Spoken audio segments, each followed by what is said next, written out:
Je n'ai jamais été du genre à faire des adieux somptueux ou à réfléchir aux aléas de la vie. Amélia, 35 ans, manager, c'était une présentation suffisante pour n'importe qui.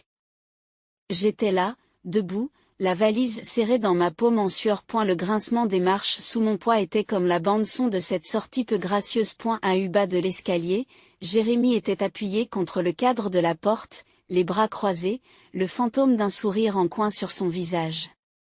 C'était le sourire qui disait « Tu ne tiendras pas une semaine sans mon argent ».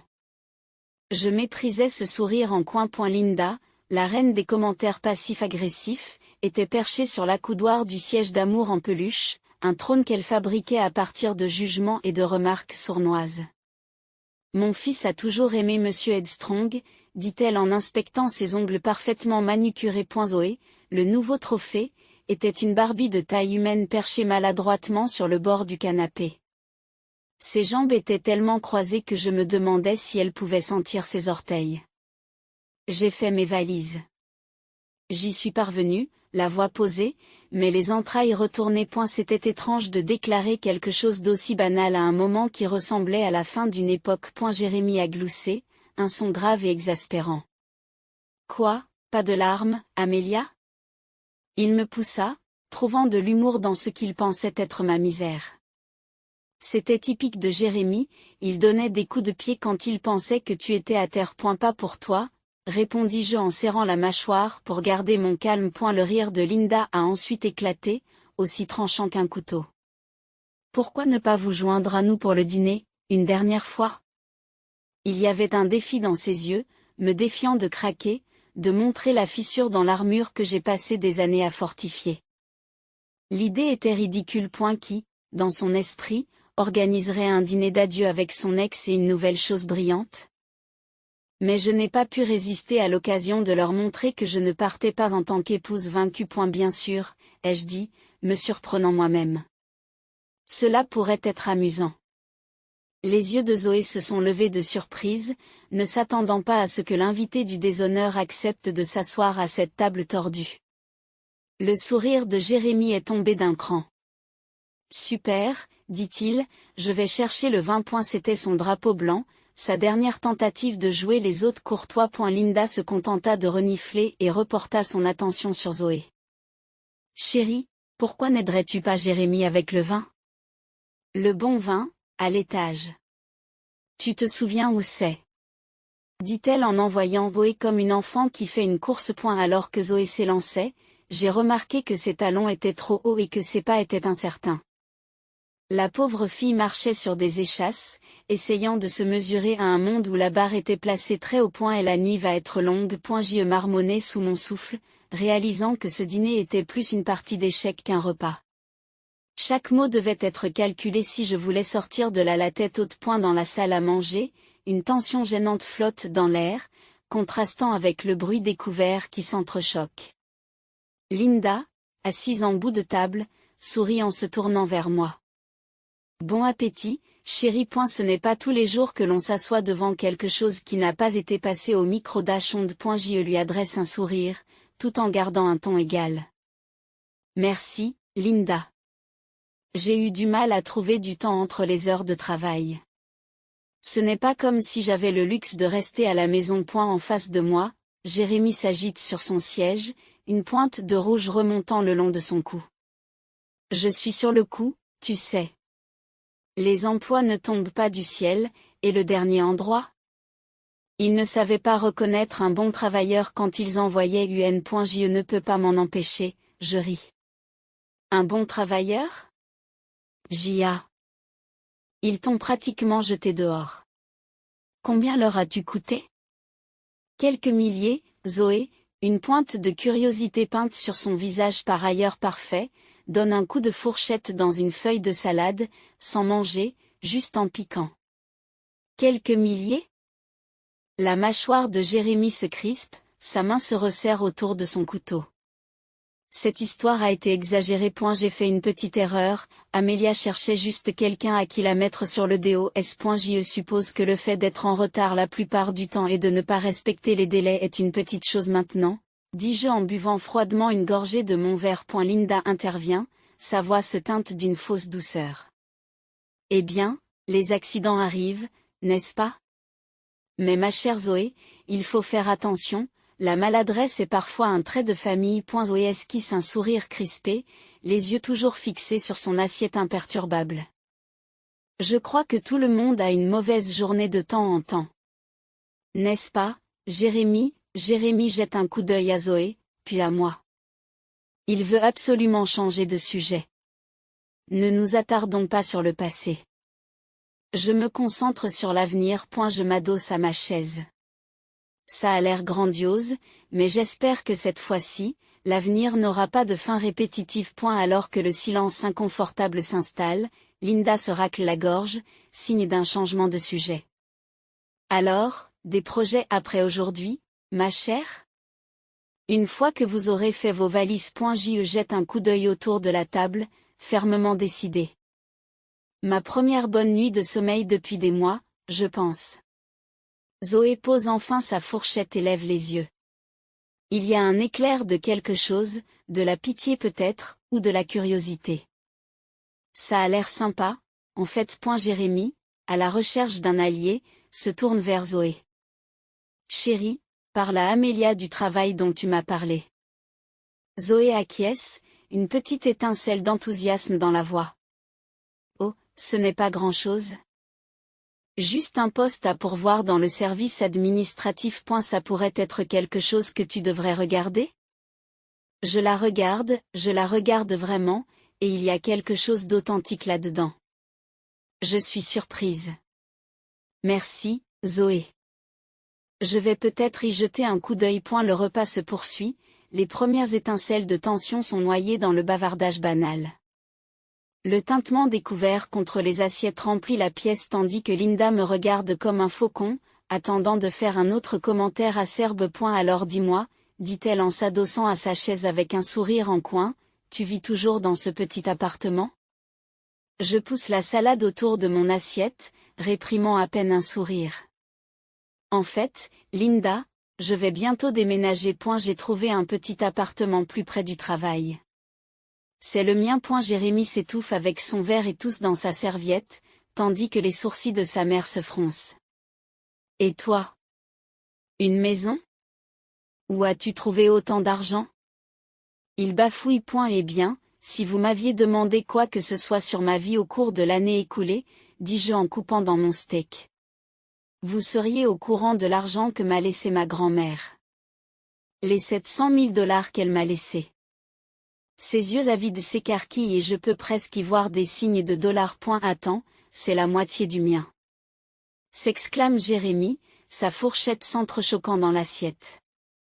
Sa mère réplique comme une horloge. Absolument, Jérémy. Qui dit mariage dit partage des biens. Mais je m'adosse à ma chaise et ne peux m'empêcher de laisser échapper un rire. C'est drôle que tu oublies le contrat de mariage que tu m'as mis sous le nez. Ce qui est à moi, et ce qui est à toi, n'est-ce pas, Zoé, assise à côté de Jérémy avec une assiette de nourriture intacte? Le regarde avec un mélange de choc et de dégoût. La pauvre n'a sans doute pas signé pour ce feuilleton. Le visage de Jérémy devient rouge tomate. C'était avant que je sache que tu gagnais de l'argent, s'écrie-t-il. J'avale une nouvelle bouchée, savourant non seulement le repas, mais aussi le moment. Je suppose que ce n'est pas de chance, dis-je en lui faisant un clin d'œil. Les yeux de Zoé passent de l'un à l'autre, regrettant manifestement son choix pour la nuit, et peut-être même pour plus longtemps que ce soir. Quant à Jérémy, il est en pleine crise de colère, jetant sa serviette de table avec un grand éclat. Tu sais quoi, c'est de la merde. Tu ne peux pas. Je lui coupe la parole, oh, mais je peux, et on dirait que c'est ce que je viens de faire. Le dîner se poursuit, et à chaque coup mesquin qu'il lance, je pars avec l'aisance de quelqu'un qui n'a rien à perdre. Parce que, dans cette salle à manger de mauvais goût, avec son lustre criard et son bavardage étouffant, je ne me suis jamais senti aussi libre. Après tout, il n'y a pas d'endroit comme ma nouvelle maison, aussi petite et à l'autre bout de la ville soit-elle. L'odeur âpre du poulet rôti se mêle à la tension qui règne dans l'air. La salle à manger semblait plus petite à chaque mot que Linda prononçait. Et demain, Les joues de Linda rougirent de la même couleur que le vin dans son verre. J'appelle Marc. Tu seras au chômage avant même d'avoir pu dire chômage. Tout le monde à table pouvait entendre le raclement du couteau contre l'assiette lorsque Jérémy coupait son poulet, un peu trop vigoureusement. Le bruit a retenti comme une alarme, mais je n'ai pas pu m'en empêcher, j'ai commencé à rire. Je me suis mis à rire. C'était incontrôlable, une réaction si absurde face à la mine renfrognée de Linda. Qu'y a-t-il de si drôle? Linda a pratiquement sifflé, sa fourchette planant dans les airs. Les yeux de Jérémy étaient écarquillés, comme un enfant pris la main dans le sac. La pièce est restée immobile. Prête à ce que le drame éclate. Je me suis redressée et j'ai essuyé le coin de mon œil, toujours en train de rire. Toi aussi, dis-je en secouant la tête. Tu n'en sais pas la moitié. Leurs regards étaient comme des crochets, attendant la chute. Il y a 4 mois, j'ai décroché un nouvel emploi. Chef de département, grande société commerciale, avec un salaire 2 fois supérieur à celui que je gagnais avant. Le silence s'est abattu sur la pièce comme une vague. La fourchette de Linda est tombée avec fracas, mais c'est le visage de Jérémy que j'ai savouré. Le mélange d'horreur et d'envie était presque délicieux. Non. Murmura finalement Jérémy, sa voix mêlant incrédulité et ressentiment. Oui, je l'ai fait. J'ai fait éclater le pipi comme un chewing-gum. Et pour ce qui est de demander des faveurs, je n'ai plus besoin de tes relations, Linda. Puis, comme à l'improviste, la sonnette de la porte retentit. Ce doit être les déménageurs, dis-je en repoussant ma chaise.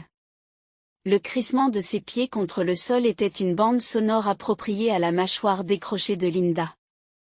Je me suis dirigé vers la porte, le cœur battant, mais libre. En l'ouvrant, ils étaient là, 2 gars costauds avec l'entreprise de déménagement de Hank cousu sur leur casquette. Nous sommes là pour vos affaires, a demandé l'un d'eux, plus en affirmant qu'en interrogeant. Oui, c'est ça. Tout ce qui m'appartient, que j'ai acquis avant même d'être impliqué avec mon mari, dis-je en levant le pouce en direction de la salle à manger où s'écroulait mon ex-vie sinistrée. Les déménageurs ont haussé les épaules et sont passés en traînant les pieds, se dirigeant directement vers la salle à manger. Leurs lourdes bottes résonnaient sur le parquet, chaque pas étant un clou dans le cercueil de cette soirée inconfortable. Linda était debout, sa serviette oubliée sur son assiette. Tu ne peux pas faire ça, dit-elle, mais sa voix n'avait plus de mordant. Oh! Mais je le fais. Il y avait un sentiment de joie à dire cela à haute voix, à la voir se débattre avec les mots. Jérémy était recroquevillé sur la table, le visage enfoui dans ses paumes, les lignes de son dos tendues, comme un arc solide. Allez, ne fais pas ça. Pas le canapé. Tu te souviens de nos soirées cinéma? Sa voix était un doux plaidoyer, un écho lointain, d'une époque qui semblait être une autre vie. J'ai secoué la tête fermement. Le canapé est à moi, Jeb l'a acheté avec mon propre argent, et tu le sais. Me tournant vers les déménageurs, j'ai pointé du doigt l'encombrant canapé. Il faut d'abord s'en débarrasser. Attention, il est plus cher qu'il n'y paraît. Zoé est restée figée, les yeux écarquillés comme des soucoupes. On aurait dit qu'elle voulait se fondre dans la masse. Linda secouait toujours la tête, ses lèvres formant une fine ligne. Tu es en train de nous nettoyer, ma fille. Sur quoi sommes-nous censés nous asseoir? Sur le sol, j'aurais dû y penser avant que Jérémy ne décide de jouer à la maison avec Miss Sunshine. Je n'ai pas pris la peine de cacher mon amertume et j'ai tendu la main vers Zoé. Les déménageurs étaient une symphonie de grognements et d'ordres, chauffant mes meubles avec une facilité déconcertante. Et la télévision s'est détachée du mur avec un bruit sec, la table à manger a été démontée avec fracas, et même cette foutue machine à laver a été décrochée avec une série de cliquetis et d'éclaboussures. Jérémy s'est finalement levé et s'est éloigné de la table. Tu crois que tu as gagné? Sa voix tremblait de colère, ses narines s'enflammaient. Échec et mat, plaisantai-je en me dirigeant à nouveau vers la cuisine. Les assiettes de nourriture non consommée me regardaient tandis que j'attrapais une bouteille de soda, la décapsulais et en buvais une gorgée. Ce n'était pas du champagne, mais le pétillement avait un goût de victoire. Les déménageurs ont commencé à transporter des cartons. Le bruit lourd des cartons se heurtant à la porte d'entrée, tandis qu'ils entraient et sortaient. Je suis retourné dans la salle à manger, prenant quelques derniers objets personnels, un cadre photo, un chat en céramique que Jérémy a toujours détesté et ma tasse préférée. D'accord, mais la voiture aussi? Jérémy s'est levé, le visage rougi. Tu n'es pas sérieux. Comment suis-je censé me rendre au travail? J'ai sorti les clés de la voiture de ma poche et les ai fait tourner autour de mon doigt. Tu aurais dû lire les petits caractères, chérie. Cette voiture est à mon nom. J'ai jeté les clés à l'un des déménageurs. Gare-la devant mon nouvel appartement, tu veux bien? Lorsque nous eûmes terminé, la maison était aussi nue qu'un squelette, dépouillé. Linda était assise sur le parquet, le dos contre le mur, tandis que Jérémy regardait fixement par l'espace béant où se trouvait la télévision. Avant de partir, en jetant un dernier coup d'œil à la coquille de notre passé commun, j'ai dit, tu devrais me remercier, vraiment. Ce n'est pas tous les jours que l'on peut repartir à zéro, débarrassé de toutes les vieilleries. Linda était furieuse, les mains serrées en poings qui s'ouvraient et se refermaient sans cesse. Tu n'es rien sans cette famille. Elle crachait chaque mot comme une fléchette empoisonnée. Le plus drôle, c'est que je me sentais plus léger que je ne l'avais été depuis des années. Je l'ai regardé, j'ai regardé Jérémy, j'ai regardé la vie que je laissais derrière moi. Jérémy m'a regardé, déchirant la glace, sa poitrine se soulevant comme s'il manquait d'air. L'avidité, la colère, le regret, tout cela était écrit sur lui, et je savais, même en tournant le dos à ce chapitre, que je n'oublierai jamais ce regard. Échappant à la clameur de la maison de Jérémy, je respirais profondément. L'air froid était une gifle sur ma peau, un appel au réveil. J'étais libre, mais Jérémy n'allait pas me lâcher sans se battre. Tu crois que tu as gagné, hein? La voix de Jérémy se fit entendre derrière la porte. Tu le regretteras. Souviens-toi de ce que j'ai dit. Tu finiras comme une vieille sorcière, avec une bande de chats. Je pouvais entendre la colère bouillir dans ses veines, mais je m'en moquais. Ce qui était fait, et je m'en allais. J'étais presque arrivé à ma voiture quand la porte d'entrée s'est à nouveau ouverte. Jérémy était là, rougeau et pompeux. Tu sais, j'ai Zoé maintenant. Elle a la moitié de ton âge et elle est 2 fois plus sexy. Sa pique était destinée à blesser, mais elle manqua sa cible. Parce qu'à ce moment-là, Zoé elle-même est apparue, rejetant le bras de Jérémy comme s'il s'agissait d'un chiffon sale. Continue de rêver, j'ai. Elle a claqué. Elle n'a même pas jeté un coup d'œil dans ma direction alors qu'elle descendait les marches, une furie dans les talons.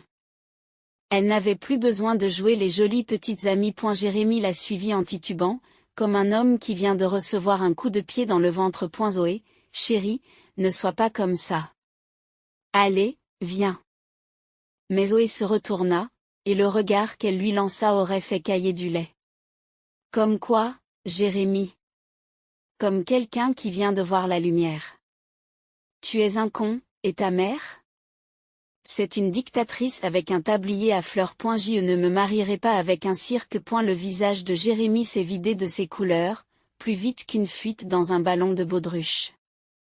Il bafouille, sans réplique, sans charme. Ça y est, Jérémy. Nous sommes finis. Les mots de Zoé étaient comme des clous dans un cercueil, précis et définitifs. Linda, la mère de Jérémy, est également apparue dans l'embrasure de la porte. Son visage s'est déformé comme si elle avait avalé quelque chose de mauvais. Zoé, tu ne peux pas quitter mon fils. Nous avions des projets pour toi. Elle a sifflé, pensant probablement aux cloches de mariage et aux petits-enfants. Mais Zoé n'avait pas l'intention de se laisser faire. J'ai dit. J'ai fini.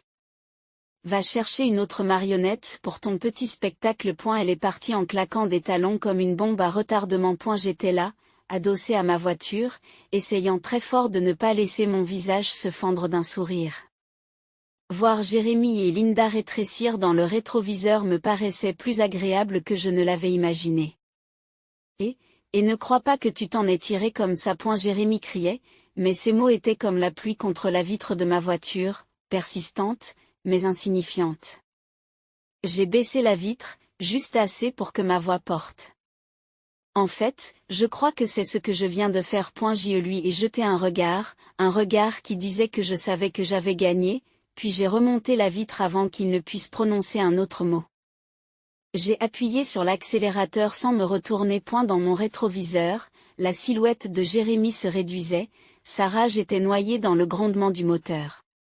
Devant moi, la rue s'étendait, la nuit commençant tout juste à scintiller de possibilités. En regardant le siège vide à côté de moi, je mentirais si je disais que je ne ressentais pas quelque chose comme un triomphe, doux et brut. Pas de regret, pas de retour en arrière, j'ai l'habitude. Ce soir, l'escapade était tout ce dont j'avais besoin. Quand mon téléphone a sonné ce matin-là, le dernier nom que je m'attendais à voir s'afficher sur l'écran était celui de Zoé. Oui, c'est elle, la poupée dont la langue acérée et l'attitude insouciante avaient d'envoyer Jérémie et sa mère dans un foyer, la queue entre les jambes. Mes lèvres se sont retroussées en un sourire suffisant. J'ai balayé l'écran du revers de la main. Zoé. Hey, c'est moi. Je pensais juste t'appeler, tu sais. Pour te remercier. Sa voix a gazouillé. Pourquoi? Je me suis appuyé sur le comptoir de ma cuisine, un peu confus, mais curieux. Parce qu'hier, tu as été vraiment génial, tu m'as ouvert les yeux sur Jérémie et Linda. Ah, ça, j'ai ri. C'était un rire froid. Sans joie. Crois-moi, je n'ai rien fait. Tu les as vus pour ce qu'ils sont, tout seuls. Oui, eh bien, je voulais juste dire que j'apprécie. Alors, merci. Elle a insisté. Je pouvais entendre le ton sincère dans sa voix. Pas de problème. Fais attention à toi, d'accord? Nous avons fait nos adieux et raccroché. Le téléphone me semblait lourd dans la main et je le tapotais contre mon menton, réfléchissant à la bizarrerie de tout cela. La femme qui fricotait avec mon ex-mari venait de me remercier de l'avoir aidé à éviter une balle. La vie est vraiment étrange. J'y réfléchis à ma conversation avec Zoé tout en préparant un sandwich. Le talon du pain, un vieux fromage et la dernière tranche de jambon, je n'étais pas d'humeur à faire des folies. Je me suis affalée à la petite table de ma cuisine et j'ai pris une bouchée du sandwich inégal. J'ai mâché lentement, le pain était sec et collait au palais. Cela aurait pu être moi, coincé dans ce cycle avec Jérémie et Linda. Mais ce n'était pas le cas. Je m'étais libéré. Plus tard dans la journée, je me suis assis avec un stylo et un bloc-notes. J'étais de la vieille école. Une note de remerciement. Je n'aurais jamais pensé en écrire une à la copine de mon ex, mais c'est ainsi. J'ai griffonné rapidement, sans m'attarder sur les mots, en les laissant s'exprimer de manière brute et réelle. J'ai dit à Zoé qu'elle était la bienvenue, qu'elle était mieux maintenant, même si elle n'en avait pas encore l'impression. Je lui ai dit de garder la tête haute et de ne jamais laisser un abruti à 2 temps et sa mère manipulatrice lui dire qui elle était. Je l'ai signé simplement, sans fioriture. La note était brève, directe. C'était suffisant. Je l'ai enfermée dans une vieille enveloppe trouvée dans un tiroir, j'ai pris mes clés et je suis sortie. J'ai déposé la lettre dans la boîte aux lettres. Pas besoin d'un face-à-face, les mots disaient tout. En retournant à mon appartement. J'ai donné un coup de pied à un caillou égaré.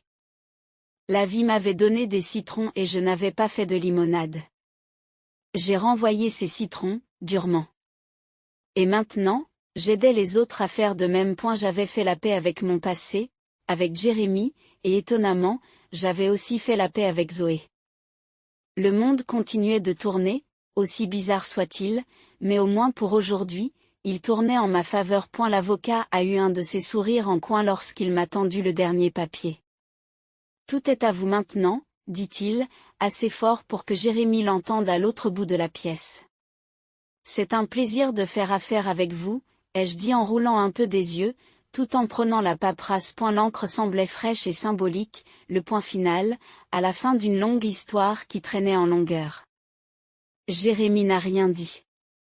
Il est resté planté là, comme si quelqu'un avait arraché le sol sous ses pieds. Et elle s'est probablement rendu compte que le plan de sa mère s'était retourné contre lui. Linda, elle avait un visage de tonnerre, des lèvres minces, comme si elle avait sucé des citrons.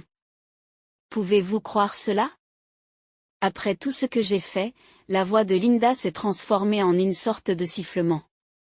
Je n'ai pas répondu, j'ai juste serré mes papiers un peu plus fort. Alors que je sortais du tribunal et que je montais dans ma petite voiture, cette vieille chose qui avait survécu au mariage bien mieux que moi, j'ai croisé le regard de Linda. Elle me fixait depuis sa grosse voiture rutilante, se sentant sans doute plus âgée que moi et consciente de ses erreurs. Tu as eu ce que tu voulais, hein? Jérémie a soufflé en me rattrapant. Ses mains étaient enfoncées dans ses poches, ses épaules voûtées. Je me suis tournée vers lui, le sentiment d'être enfin libre me rendant audacieuse. Non, Jérémie, j'ai eu ce que je méritais. Il y a une différence. Mon téléphone a bipé. Un message de Stella, une amie qui m'avait soutenue comme de la colle. On boit un verre ce soir? Je n'ai pas pu m'empêcher de sourire. Stella avait compris. Bon sang, oui, lui ai-je répondu.